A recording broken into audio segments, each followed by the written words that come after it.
So on day 2 of the Bill Cosby sex assault trial, we're zeroing in on the day that Andrea Constand called police in Canada to say that Cosby had abused her.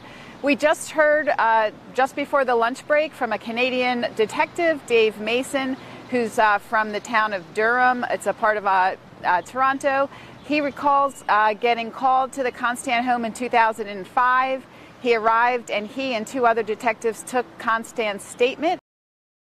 She said she hadn't gone to police for a couple of reasons until that time. She said that he was a big deal at Temple, that she had worked there. She also was interested in a career in sports broadcasting. And thirdly, she said she was embarrassed by the incident. But again, in January of 2005, she and her mother called police. They're interviewed in Canada. That detective has described, the notes that he took that day and his conversation with her. On cross-examination, defense lawyer Brian McMonagle asked the detective whether Constand had said that she had been alone with Cosby, and he said she had not.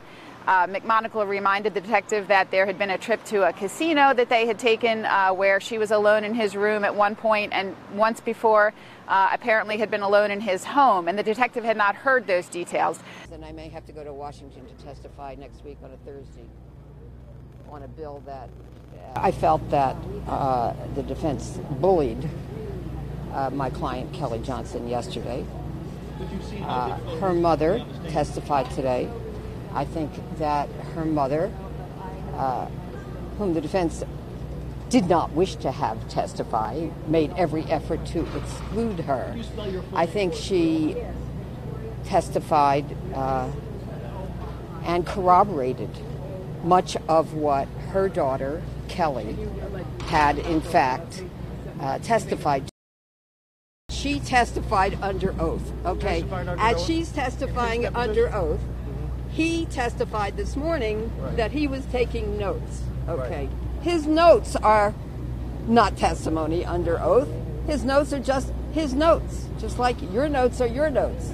They may be reliable, they may not be reliable, okay? But the best evidence, you need to agree with me on this, is her testimony under oath, which doesn't exist on this because they agreed not to have it transcribed. Right.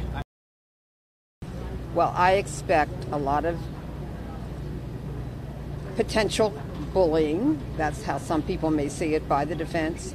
Vigorous attacks on Andrea Constand and also on her mother, if her mother testifies, because she is the alleged victim of the 3 felony criminal charges that Mr. Cosby is facing.